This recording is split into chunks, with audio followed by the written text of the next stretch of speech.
عظمیٰ کاردار صاحبہ، نون لیگ کی حکومت کا جو ایفرٹ تھی، جو کوشش تھی، سفارتکاری تھی، میں سمجھتا ہوں کہ ایک بہت اچھی خبر ہے.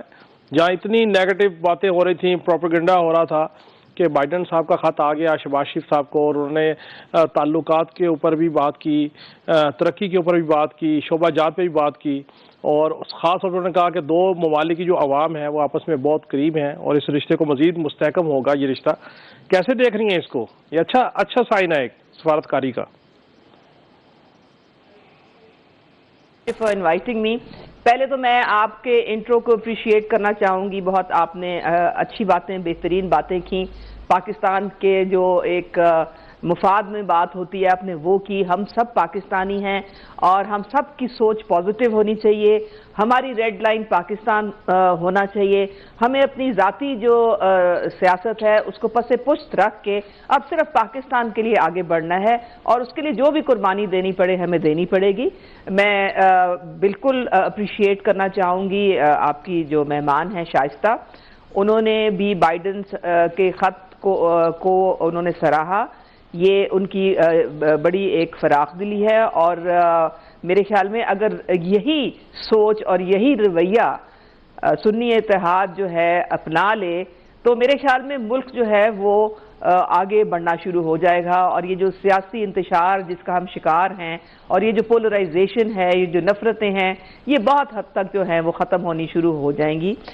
بٹ ہیونگ سیڈ دیٹ، شائستہ کو میں تھوڑا سا ریمائنڈ کرانا چاہتی ہوں کہ the problem is کہ یہاں سے جو اکسایا جاتا ہے باہر کے لوگوں کو، خاص طور پہ امریکہ میں جو مختلف سینیٹرز ہیں، جو کانگریس مین ہیں، ان سے ہر قسم کی سٹیٹمنٹس دلوائی جاتی ہیں. مجھے یاد ہے ان کی وہ اندلیب عباس، اب تو خیر چھوڑ کے وہ چلی گئی ہیں، وہ باقاعدہ انہوں نے ایک اپنا کلپ ریکارڈ کرایا تھا جس میں انہوں نے کہا تھا کہ جی یہ ویب سائٹ ہے، اس پہ آپ آئیں اور یہ ہمارا لیٹر ہے، ہم فلانے کانگریس مین کو لکھیں گے، ہم آپ کو بتائیں گے آپ کے علاقے کا کون سینیٹر ہے، کون کانگریس مین ہے، آپ نے ان کو شکایات بھیجنی ہے، ان کو کہنا ہے کہ جی پاکستان میں ہیومن رائٹس وائلیشنز ہو رہی ہیں. تو یہ ساری چیز جو ہے لابنگ فرمز ہائر کرنا وہاں پہ، اور وہ بھی یہاں سے چیز شروع ہوتی ہے. عاطف خان کو میں نے خود ان کے سنا ہوا ہے ایک ٹویٹر سپیس میں کہ ہم نے میڈیا فرمز انگیج کی ہیں، ہم نے لابنگ فرمز ہائر کی ہیں جو کہ باہر کے ملکوں میں جو ہے وہ بتائیں گے کہ پاکستان میں کتنا ظلم ہو رہا ہے اور کتنی زیادتی ہو رہی ہے، کتنی ہیومن رائٹس وائلیشنز ہو رہی ہیں. I think this is not a good attitude. اب دیکھیں آئی ایم ایف کے دفتر کے بعد آپ کو پتہ ہے ہم کتنی مشکل حالات کو فیس کر رہے ہیں. ہماری اکنامک پرابلمز جو ہیں پہاڑ کی طرح ہمارے سامنے ہیں. وائٹل ہے کہ پاکستان آئی ایم ایف میں کے ساتھ دوبارہ معاہدے میں جائے، جو کہ الحمدللہ ہو چکا ہے. تو ادھر ان کے دفتر کے سامنے پروٹیسٹ کرنا، اور ایک وہ ٹرک پہ کس برے طریقے سے، گھٹیا طریقے سے ہمارے آرمی چیف کے خلاف مہم چلائی. تو آئی تھنک یہ کوئی بھی محب وطن پاکستانی، چاہے وہ باہر رہتا ہو یا پاکستان میں رہتا ہو، ہماری اندرونی جو باتیں ہیں ان کو باہر نہیں کیچڑ بنا کے اپنے گھر کی جو ڈرٹی لیڈر ہے باہر نہیں واش کرنی چاہیے. آپ ادھر آئیں، آپ دیکھیں یہ سارے اب پارلیمنٹ کا حصہ ہیں. ایک بڑی خوش آئین بات ہے کہ پاکستان جمہوریت کے راستے پہ چل پڑا ہے.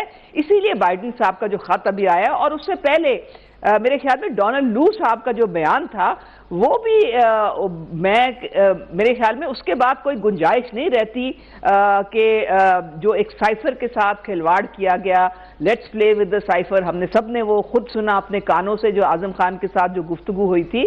تو یہ اچھی بات نہیں ہے کہ آپ پاکستان کے نیشنل انٹرسٹ کو ایٹ اسٹیک لگا دیں، آپ فوراً اپنی جو ریلیشن شپ ہے ملکوں کے ساتھ وہ بگاڑ دیں کیونکہ آپ سمجھتے ہیں کہ آپ کے ساتھ کوئی زیادتی ہو رہی ہے یا آپ کو نکالا جا رہا ہے، اور پتہ چلا کہ وہ سب جھوٹ پہ مبنی بیانیہ تھا.